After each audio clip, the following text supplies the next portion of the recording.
My name is George Calder, and I've spent most of my life on the water. I wasn't born in anything special.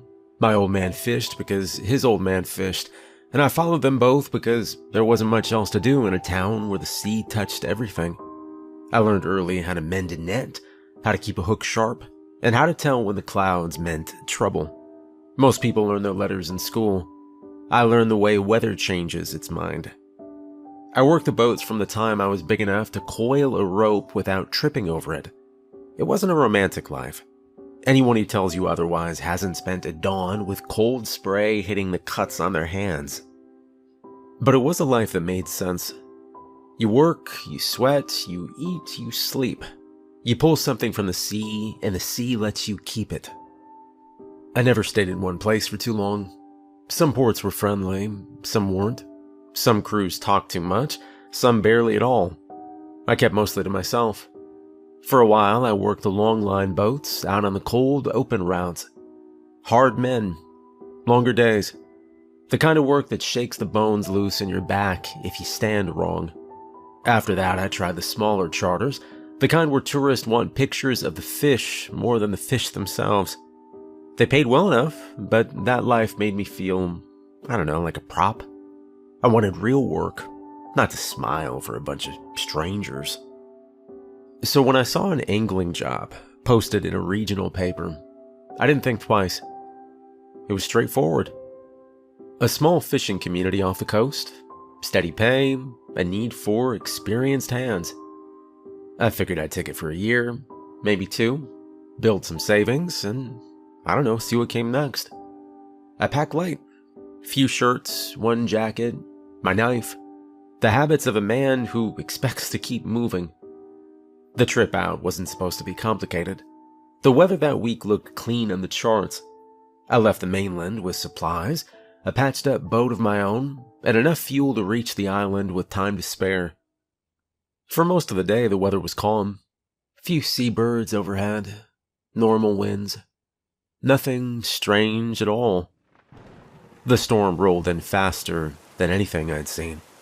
One moment the horizon was clear, the next it was gone behind a curtain of rain.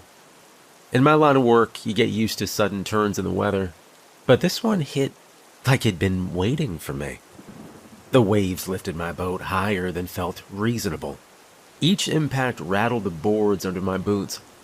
I kept the wheel steady and tried to ride it out, but the light was failing and the rocks around the coast weren't marked on any chart I carried. When the hull struck something solid, the sound went straight through the boat. It wasn't a scrape or even a split. It was a single violent impact that knocked me off balance. Cold water surged in before I had time to brace myself.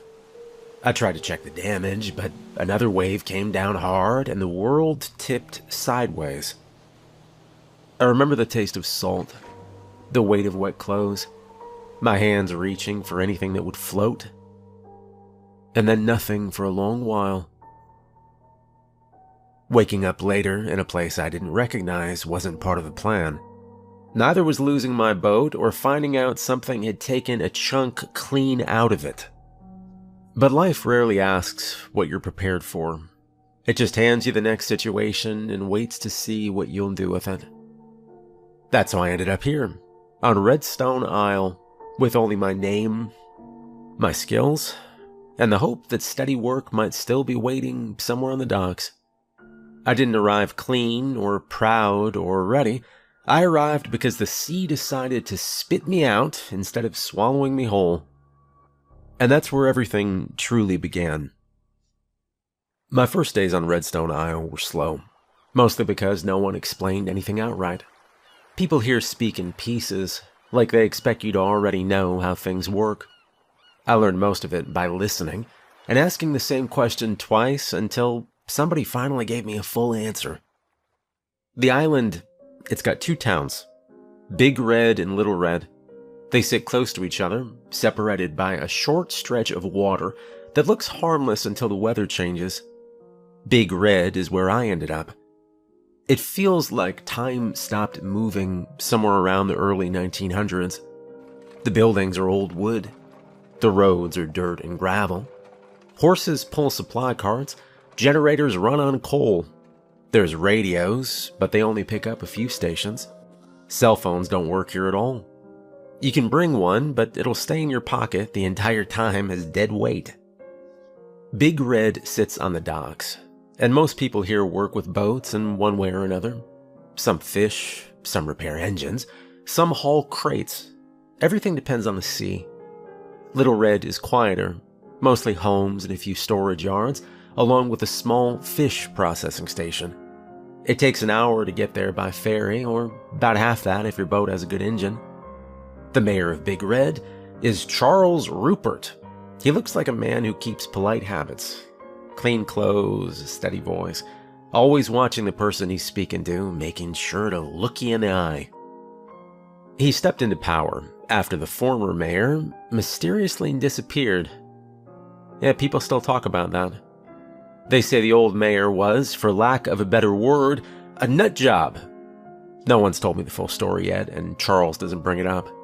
People here seem all too willing to let the past sit at the bottom of the water. Charles is the one who gave me my current boat.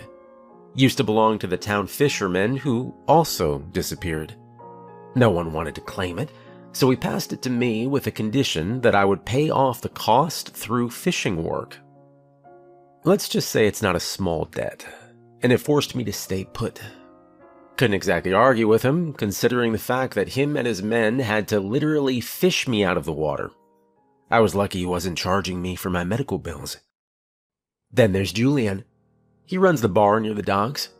He's small, keeps mostly to himself, and speaks in short sentences. But he's good friends with the dock master, which means he hears things before most people do. When my boat gets tugged in after a long day, or after some part gives out, Julian always has a cold beer waiting. Never asks me a lot of questions, which is exactly why I get along with him. My work here is nothing complicated. I fish, bring whatever I catch back into Big Red, and take the odd delivery over to Little Red when someone needs a box or a crate moved. I sleep in my boat because there's not much housing to go around, and I've learned to make do.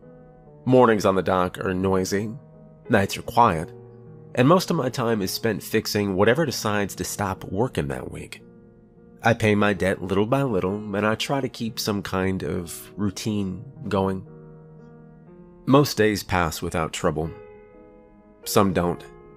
Folks on this island have been dealing with strange things long before I ever showed up. And after a year here, I have seen enough to understand why everyone keeps an eye on the water. The stories I've got now aren't rumors or old sailor talk. They happened to me. And since I've been here over a year, I've collected more than a few stories.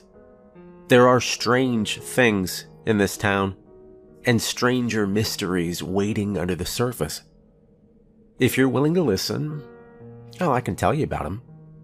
Besides, the fog just rolled in. You're not going anywhere for a while. Pull up a seat. Julian will serve you in a bit. So where should I start? I guess I ought to begin with that first week. That's really where everything started, even if I didn't know it back then. Now, when I first came to, they kept me in a small clinic in Big Red, just long enough to make sure I wasn't about to keel over. After that, they sent me to the docks to meet the dock master and get settled into whatever job the mayor had lined up for me. I didn't own much anymore, not after the sea tore my old boat apart, so stepping onto a new deck felt strange, like walking into someone else's life. The boat they assigned me was old, but it wasn't falling apart. Apparently, it had belonged to the fishermen before me, the ones that had gone missing years before.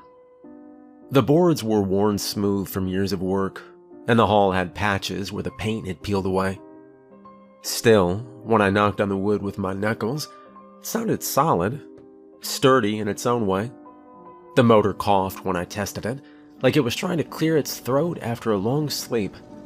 I remember thinking it was going to give up on me before I made one trip, but the dockmaster just waved a hand and said it needed to warm up. I wasn't sure if that was true, or if he just wanted the problem out of his sight. Anyway, He handed me a folded map right away. Said it would help me learn the routes. The thing looked like it'd been scribbled on by 3 different people over 3 different years. Some areas were circled, some crossed out, some marked with thick letters that read, "No Fish Zone." I asked what that meant, and he said it was for my own safety. Nothing more. He didn't explain why certain coves were blocked out, or why big red X's ran across places that looked like normal stretches of water. I didn't push him. At that point, I figured every fishing town had its own strange rules. When I moved into the boat that night, I tried to make it feel like mine. I hung my jacket on a hook, set my old mug near the tiny stove. I've always had a habit of brewing a cup of coffee at midnight, no matter where I am.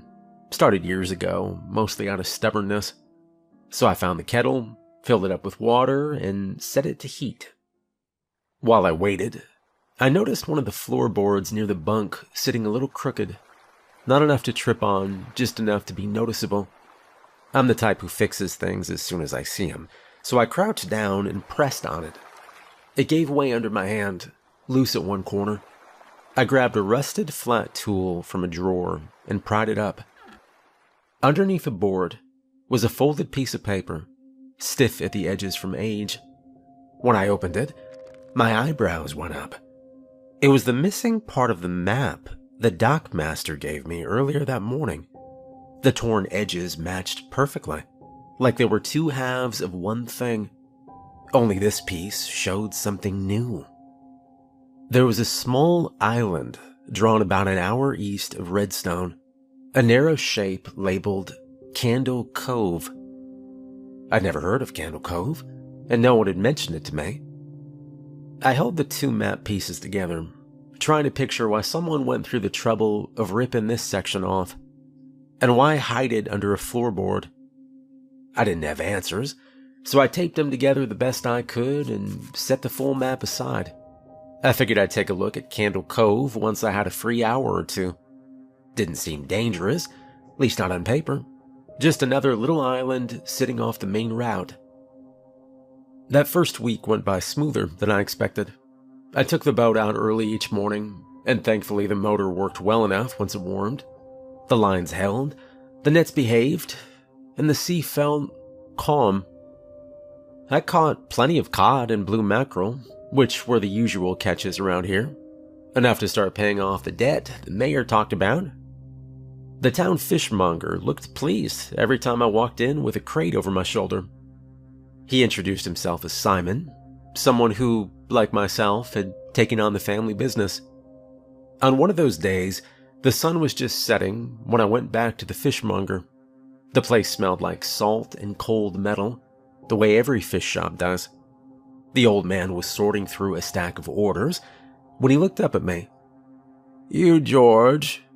he asked, wiping his hands on a rag. "Yeah, that's me," I said. "Oh, good. Someone left a request for you. They're paying extra for squid delivered fresh by morning." He reached under the counter and pulled out a slip of paper. I raised an eyebrow at that. Squid wasn't part of my usual catch, and I didn't know the habits of the waters here yet. "Squid, huh? They run this close to the docks?" I asked. He shook his head. "Not during the day. They hide in the caves and the rocks when the sun's up. But they come out at night. You'll need to go out after dark if you want 'em." I should have thought longer before answering. A smarter man might have asked a few more questions. But I needed the money, and the job sounded simple, so I nodded. "Yeah, sure, I'll take it," I said. He slipped me the paper. "Good. Just bring in whatever you catch. Doesn't have to be much. They just want squid, and they want it by morning." I still remember walking out of that shop, thinking it would be an easy job, maybe even an interesting one. I didn't know it yet, but that small decision changed the shape of my life on Redstone Isle. If I'd said no, maybe things would have gone differently. Maybe not. Either way, that night run for squid was the first step into everything that came after. When I headed out that night for squid, the water was calm enough. The moon gave off a soft light, just enough to see the rocks and darker stretches where the squid usually hid. I didn't know the good spots yet, so I drifted along the outer edges of Big Red, letting the boat move at a slow pace while I worked the lines. Night fishing feels different from day fishing. During the day, you can see the way the sea changes. At night, you depend on sound and the way the boat moves under your feet. The squid came quick, more than I expected. I pulled them in one after another, neat little arrow squid with long tapered bodies. They were lively. Along with them, I snagged a couple of cod that must have wandered close to where the squid were hiding. It was good money for one night. I remember thinking the fishmonger would be pleased, and that maybe this extra job was going to be easier than I thought. For a long while, everything went smooth. I kept the lantern low and the bucket open.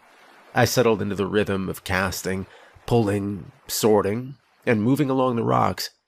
It must have been past 2 a.m. when something hit the line harder than anything else that night. The boat jerked just a little, enough to let me know it wasn't a small catch. I braced myself and pulled. Whatever was on the other end didn't fight like a cod or a regular squid. It felt uneven, as if it didn't know whether to resist or let itself be dragged in. When it finally broke the surface and flopped onto the deck, I took a step back. It looked like an arrow squid, but only in the roughest sense. Its body was wider, shaped around a gelatin-like sack that shimmered in the lantern light. Inside the sack, a bright green core glowed in a steady pulse. Around it were smaller cores that didn't move, almost like seeds waiting for something. Long tentacles sprouted from the main body, twitching in short bursts, like they were trying to figure out what they were. It was glowing green, and I had never seen anything like it. The green light kept pulsing, slow but steady. I didn't want it crawling around my boat, and I didn't know if it was dangerous, so I grabbed the nearest thing I could use, my knife, and I stabbed the center of its body. The blade went in clean, and the creature let out a wet, heavy sound as a thick black ooze poured out. The green glow dimmed, then faded until the whole thing lay still. The tentacle stopped moving, and whatever life it had was gone. After a moment of quiet, I nudged it with my boot to be sure. When it didn't react, I lifted it with both hands and dropped it into the bucket with the rest of the catch. I told myself it was still a squid, just a different kind, and if it wasn't dangerous now, maybe it wouldn't matter later. But I couldn't forget about how weird it looked, and I thought about it the entire way back. By the time I got back to Big Red, the sun hadn't come up yet. I hauled the catch into the fishmonger's shop. He was already awake, sorting trays. When he saw the bucket, he gave a short nod, but that changed when he reached in and pulled out the mutated squid. His eyebrows rose. "Well now, don't see those often." "You know what that is?" I asked. He sliced the body open with a sharp knife, letting the last of the black ooze spill onto the table. "The town calls these aberrations. They're just fish, or at least they used to be. Something out there in the dark changes them. We don't know how. We just know they fetch a higher price," he said. And he wasn't joking. He offered me more for that squid than the entire bucket of regular catches combined. "If you find more like this, your debt will shrink real fast. Folks in Little Red pay good money for 'em. They claim the meat has something special to it. I don't ask questions," he said. I looked at the cut-open creature. It still looked like something out of place, like a mistake the sea didn't bother to hide.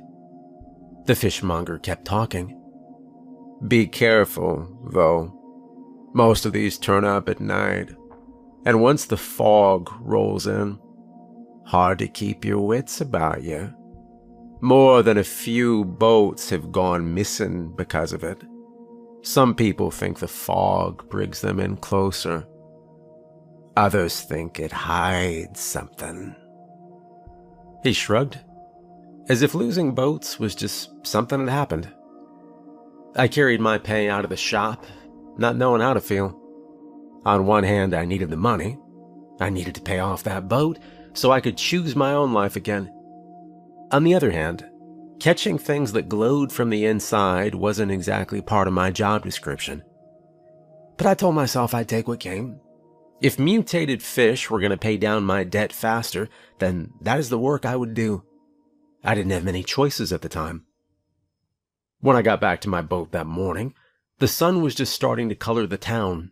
The docks were empty. Everyone else was asleep or getting ready for the day. As I stepped out of my boat, something caught my eye. A small scrap of parchment was taped to the side of the hull. The edges were rough, torn from something older. In the middle was a circle drawn around Candle Cove, the little island I'd seen on the hidden map piece. Under the circle, someone had written, "Don't fish here after dark." It was signed with just one letter, M. I didn't know anyone named M. I didn't know why they left a note, or how they knew I had a reason to look toward Candle Cove. But I stood there for a long minute, holding that note, wondering who was watching me. Everything that happened stayed in my mind for days, even when I tried not to think about it. But work doesn't stop because something feels strange, and I had a debt to pay. The next few days turned into long nights on the water. The squid job had brought in good money, so I figured I'd keep going out after dark. I wasn't sure if it was wise, but the fishmonger made it clear that these things they called aberrations would pay off my boat faster than anything else. And once you get a taste of progress, it's hard to let it go. So I kept fishing. Some nights were quiet, others were not. I started catching more mutated fish without even trying. At first, it was just one or two mixed in with normal fish. Then the numbers went up, little by little, until pulling up something strange didn't shock me as much as it should have. That bothered me, but I shrugged it off. Since no one in town kept detailed records, I decided to do it myself. I bought a small notebook from the general store and turned it into my own fishing journal. I wrote down dates, weather conditions, and what route I took. I made notes about each strange fish I caught, and I sketched them the best I could. I'm not an artist, but I can draw shapes well enough to recognize them later. One night, I hauled in a cod that didn't look like any cod I'd ever seen. It had one large eye sitting dead in the center of its forehead, and the eye had grown so big that it pushed down on the mouth and stretched the head into a warped shape. I wrote it in my journal. All-seeing cod has one cyclops-like eye, but not the mind to process what it sees. The next night I caught another strange thing, this time a mackerel with 3 heads. All 3 moved at once, but never in harmony. When one tried to twist, the other 2 seemed to fight against it. I wrote, 3-headed mackerel. 3 heads struggle in unison. Looking back, I probably should have been more worried. It isn't normal for fish to grow extra heads or giant eyes or glowing cores. But here on Redstone Isle, normal didn't seem to matter much. The people acted like this was just something the sea did from time to time. Most nights I fished from dusk until dawn. By the time I got back to the docks, the sky would be lightening and the town would start waking up. I'd drop off my catch, clean myself up a little, and then wander into Julian's bar while everyone else was getting ready for their day. I'd sit on the same stool, half asleep, while he poured me a cold drink. "You look worse every morning," he told me once. "That's how you know I'm working," I said. He cracked a small smile. That was a big reaction for Julian. Over the next few days, I kept hearing bits and pieces about the disappearances around this island. People didn't like talking about it, but every now and then I'd catch a word or two. Someone's cousin never came back from a night run. A fisherman vanished outside Little Red. A crew went out, but only one man returned, and he refused to speak for a week. Finally, after hearing enough fragments, I decided to ask Julian directly, "Why have people been going missing here? I've heard enough rumors to know something's wrong," I asked one early morning while he wiped down the counter. He froze for a second, cloth in hand. "Yeah, it's old business. Most people don't like bringing it up." "I'm not most people," I said. He sighed and leaned on the bar. "All right, fine. Don't say I didn't warn you." He told me about the former mayor, the one who came before Charles, a man named Rowan. I never heard the name until that moment. According to Julian, Rowan wasn't a bad man, but he was curious. Too curious, some would say. One year, after a storm dragged several boats toward the rocks near Candle Cove, a salvage crew went out to see what they could recover. Most of the wreckage was ruined, but something survived. A book. That thing shouldn't have lasted a night in the sea. But there it was, red and silver, not a tear on it, Julian said. He said the book bore the crest of the first settlers who lived on Redstone Isle, long before the town split into Big Red and Little Red. The symbol was old, older than anything still standing on the island, and that alone made people wary. Some of the fishermen begged Rowan to throw it back, said it felt wrong, said nothing good comes from pulling something like that out of a wreck, Julian said. He said that after Rowan brought the book home, the disappearances began almost immediately. It started with the fog. Not the usual kind that drifts in from the sea and clears when the sun rises. This one was different. Thick enough that you couldn't see past your own hand if you stretched it out in front of you. People said it settled over Redstone Isle like a blanket. Slow at first, then all at once. Boats stopped venturing far because no one could trust their sense of direction. Even the lamps on the docks barely cut through it. And the worst part was that it didn't clear. Not the next day, not the day after. It stayed. Folks waited for a shift in the weather, but it never came.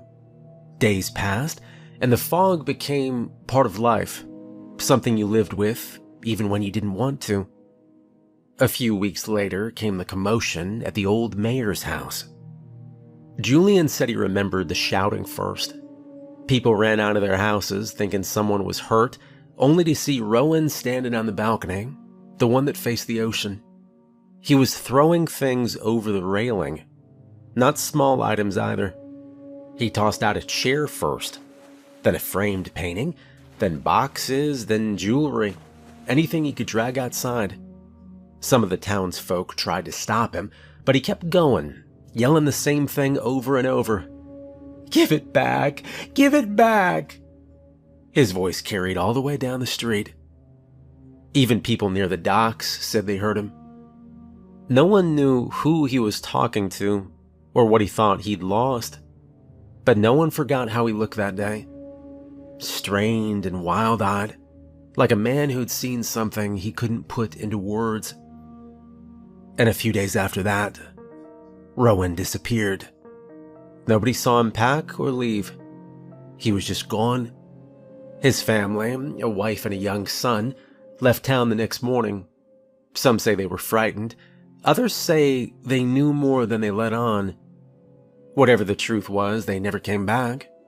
Their house stayed empty for months until Charles eventually took over the mayor's duties. Julian leaned in when he told me the next part, even though the bar was empty that early in the morning. He said the disappearances didn't stop with Rowan. They grew worse. People vanished after dark. Children, especially. which was why every door in Big Red and Little Red had heavy locks now. Along with the missing people came the first sightings of aberrations, strange fish washing up on the shore or caught in nets, mutations no one could explain, fish with too many eyes, fish with none at all, fish with twisted bones or bodies made of clear jelly. People became suspicious of the ocean, then of each other. No one said it aloud, but everyone acted differently once the fog settled in. They watched the water like it could reach up and take something from them. They whispered about tides that didn't behave the way tides normally do. They didn't trust strangers, they didn't trust their neighbors, and yet everyone still depended on fishing to survive. And ever so slowly, the mutations got their own name, aberration, and started fetching a much higher price than the regular fish. That was the part that stuck with me. You'd think people would flee from a place where things kept going wrong. Instead, they adapted. They built routines. They followed unwritten rules. They looked for ways to keep themselves safe without leaving the island. Life didn't stop. It just changed. When Julian finished talking, he was shining a cloudy glass with the eyes of a man who got too little sleep and had too many thoughts. "And that's how it's been for years now," he said. I sat there at the bar for a long moment, letting it settle. The fog, the missing children, the mutated fish, Rowan's breakdown, the abandoned house, Candle Cove, every part of the story pointed in the same direction. Every thread led back to the same place. And I kept thinking about that torn map under my floorboard, and the note someone taped to my hall, and the letter M. By the time Julian stepped away to clean glasses, I'd already made up my mind. I'd been hearing the name Candle Cove ever since the day I arrived, in warnings and rumors, and half-finished sentences people didn't want to complete. If something had started there, then maybe it was time to see it for myself. I leaned back on the bar stool, finished the last sip in my glass, and told myself the decision was final. The next morning, I was heading to Candle Cove. Over the next day, I asked around as casually as I could. People didn't like talking about the cove, but if you approach a topic from enough angles, someone eventually slips. From what I gathered, Candle Cove was always the last stop for the fishermen who went missing. They weren't supposed to fish there after dark, but even during the day, the place had a strange pull. Something about the reefs or the old shipwrecks. Some said it was cursed, some said it was blessed. Most just told me to stay clear of it, and left it at that. The dockmaster never mentioned Candle Cove directly, but I noticed he kept routes drawn around it, as if the place were a hole in the map no one wanted to acknowledge. That only made me more curious. I figured if I could map it myself or find something worth salvaging, maybe I could trade the information for a big cut on my debt. The town used scavenged parts all the time. Shipwreck steel, driftwood, ropes that washed ashore. If Candle Cove really held pieces of old vessels, that could mean money. And then there was the note from M. Don't fish here after dark. I didn't know who M was, but someone out there cared enough to leave me a warning. That made the cove feel even more important. If it was dangerous, I needed to see why. If it held answers about the mutations or about the last fisherman who owned my boat, then I wanted to understand what happened to him. As my ma used to say, I was just too curious for my own good. So the next morning, I packed up my gear. I made sure my nets were in good condition. I checked the fuel. I double-checked the patched map. And I told myself I wasn't doing anything reckless. I was just gathering information. It was past noon by the time I reached the cove. The sea was rougher than usual, pushing the boat side to side as if trying to nudge me back toward Big Red. I kept going anyway, hands steady on the wheel. When Candle Cove finally came into view, I had to stop and take it in. It was beautiful. The water was crystal clear, almost glass-like, letting me see straight down to the reef. The reefs themselves glowed with different colors, bright blues, oranges, greens, like someone had scattered gemstones across the ocean floor. Floating bulbs drifted gently at the surface. At first I thought they were jellyfish, but they stayed strangely still, bobbing quietly as the waves passed. Mangrove trees grew high around the cove, their roots twisting in sharp curves, reaching up in tangled shapes that looked almost like arches or old wooden frames. It didn't match the island's reputation at all. Nothing about it screamed danger. If anything, it felt calm. I let out the net and began trawling slowly around the perimeter, letting the boat pull the line behind me. If the cove was responsible for the demonic fish I'd been pulling in lately, then maybe the deeper parts held something unusual. Julian had mentioned Rex lying somewhere near the entrance, and I wanted to see if I could find him. I made a slow pass along the outer wall of the cove, scanning the roots and rocks.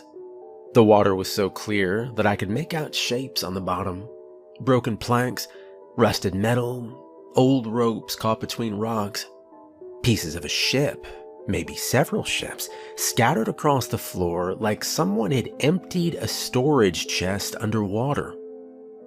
I traced the curve of the shoreline until I reached a narrow inlet. It was the only place where docking made sense. The roots created natural posts I could tie to, so I eased the boat in and secured it the best I could. By then the sun had started dipping low. Candle Cove looked different in the late afternoon light, softer and more muted. The bright colors of the reef dimmed to a gentle glow. The floating bulbs drifted closer together, almost forming a path across the water. I reached for the small kettle I carried everywhere, set it on the stove, and made my usual cup of midnight coffee. It wasn't midnight, but habits don't always care about the clock. The familiar smell was good for me. I sat on the deck with a mug between my hands and watched the last light fade behind the mangroves. The cove grew darker by the minute, and the floating bulbs glowed faintly in the dim. I told myself I'd wait a little longer, just long enough to see what Candle Cove looked like at dusk. Maybe fish if I felt like it. By the time night settled in fully, the place felt different. The sky above me was clearer than anything I'd seen in years.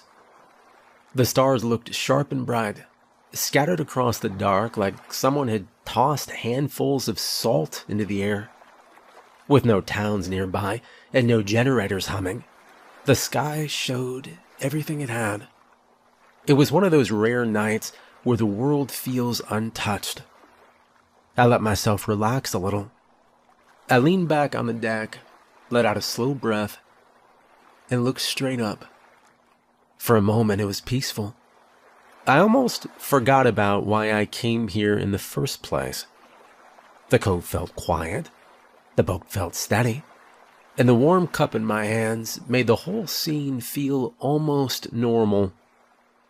Almost. After a minute, I lowered my gaze to the water, and that was when I noticed the reflection. At first, I thought it was just the stars shining back at me. The surface was calm enough for that. But something felt off. The pattern didn't match. I frowned and glanced upward again at the sky, then back at the water, up and down. I must have done that 5 or 6 times before my mind finally caught up.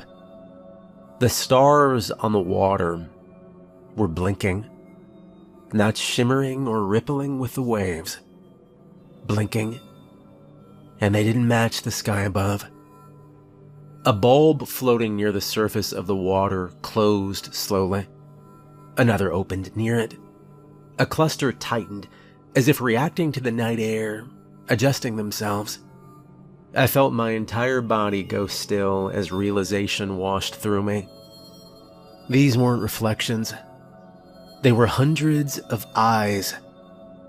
They floated across the surface of the reef in a wide arc, forming a glowing ring around the cove. each one bright, round, and watching me. The same bulbs I saw drifting during the day, the ones I thought were jellyfish, weren't bulbs at all. They'd been closed, and now they were open. I didn't move or speak or set my cup down. I just stared at the arc of blinking points circling the waterline, shining softly in the night like lanterns made for some purpose I didn't know. The cove was alive. Then the boat shifted. Just a small tilt under my feet. Not enough to knock me off balance, but enough to let me know something had disturbed the water beneath me. I stayed perfectly still, listening. And that was when I heard it. A low groan rising up from deep under the island. The kind of sound you feel more than hear. It wasn't a whale. I'd heard plenty of whales in my time. It wasn't rock or tectonics either. This sounded organic. Like something impossibly large was moving down there, aware of me in a way no normal creature should be. The thought hit me hard. The thing didn't just have eyes. It had the mind to process what it sees. The thing was sentient and paying attention. And I was the thing it was paying attention to. I reached for the engine with slow, careful movements. I turned the key just enough for the motor to hum. The noise came out soft, but even that tiny vibration sent a ripple through the ring of eyes. Every single one of them widened at once, zeroing in on me with a predator's focus. The groan beneath the island grew deeper. The sandbanks around the cove shifted in response, sending small ripples along the roots of the mangroves. Something rose from the water a few yards away, a long ridge breaking the surface, shaped too perfectly to be a random line of rock. It looked like a spine. I didn't wait to get a better look. I pushed the throttle forward. The boat jerked ahead and cut across the water. I kept one hand on the wheel and one on the throttle, eyes on the cove's exit. The engine wasn't built for speed, but I pushed it as much as I dared.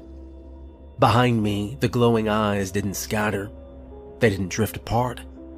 They stayed fixed in their places, anchored to something below. A shadow rose and followed under the waves. It was massive, large enough to swallow a boat 5 times my size in a single bite. In the faint light, I caught a glimpse of patterns under the water. I saw a stretch of wide, dark scales, a ridge lined with glowing organs, and a jawline that extended farther than my lantern could reach. As I finally crossed the boundary of the cove, the eyes began to dim. One by one, then all at once, sinking beneath the water like a field of stars being pulled under. The shadow drifted back into the depths, disappearing just as quietly as it had arrived. I didn't stop the boat until Candle Cove was a distant shape behind me. Life went back to something close to normal after Candle Cove, though normal on Redstone Isle isn't the same as anywhere else. I still work as a local fisherman, still bring in cod, mackerel, and the occasional aberration when it turns up in the nets. But I don't night fish the way I used to. Not anymore. These days, I keep my hours tight. I stay within the borders of Redstone Isle, never past the far markers, and I bring the boat in before 10 at night. I've got a few years left to pay off my debt, and I've accepted that.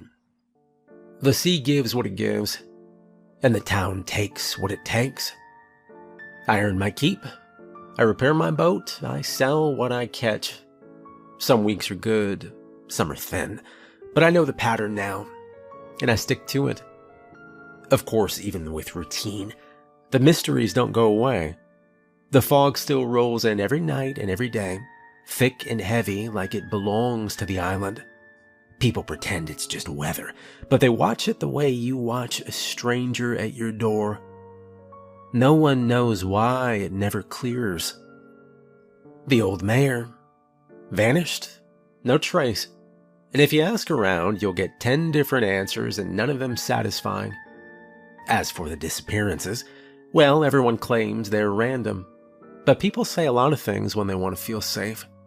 Whether there's a pattern or not, I can't say. I don't go looking for trouble. And the mutations, the aberrations, those are still the strangest part.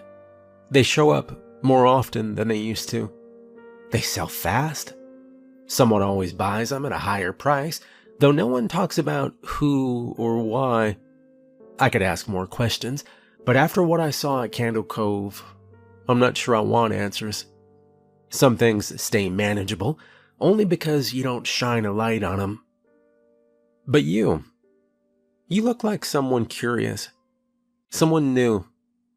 Say, you're just arriving in town, aren't you? Looking to get a job with the dockmaster, right?